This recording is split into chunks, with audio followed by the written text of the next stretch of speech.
Welcome. I'm Brian Schnell. I've been in franchising for 25 years.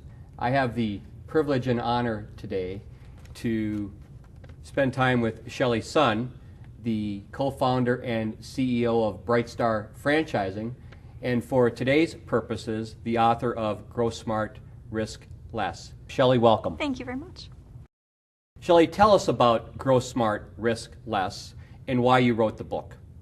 I wanted to help business owners be able to have a step-by-step resource guide that's not available on the market today to know exactly what they need to do to build a successful, sustainable franchising business, as well as know some of the mistakes that we made along the way so they can help avoid those. For those owners that are thinking about franchising and growing their business, why should they consider franchising? I think franchising is a great way to scale. It uses the least amount of capital, so arguably the least amount of risk. And for us, we looked at that we could have spent $300,000 to $500,000 just to open 2 to 3 more locations. But we could use the same amount of investment to build and sustain a franchise organization that would service so many more customers and open so many more locations. And so for me, it is absolutely a great way, if you've got a successful, solid business model, to explode the growth of it.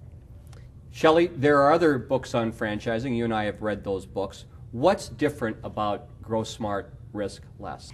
I try to take the approach of allowing a business owner to really ride the journey with me about what they need to do throughout launching a franchise system.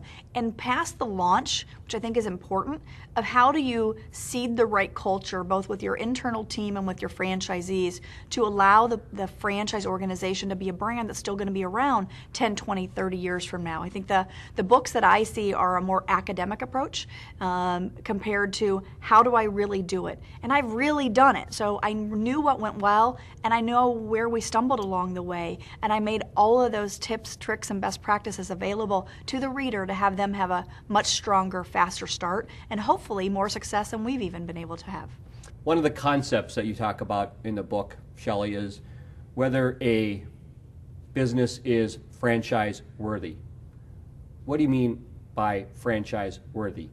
There's many factors in making sure a business is franchise worthy, and we go through all of the things that should be analyzed in the book step by step and have some resources on the website to help with that. But I think the two primary areas that have to be in place is there has to be a demand for the services or the products that the business is selling in a larger geographical area. It can't just be something that is a local flavor. So that consumer demand? The consumer demand has to be there in Florida as much as it is in Illinois to make franchising the right avenue, because that's about scaling to a larger geographical area.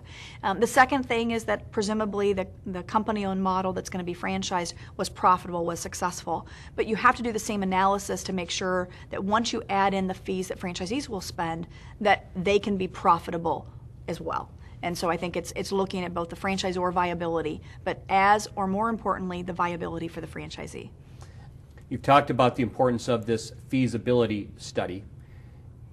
Can you give us some more examples of what that looks like and how that plays into the competitive landscape?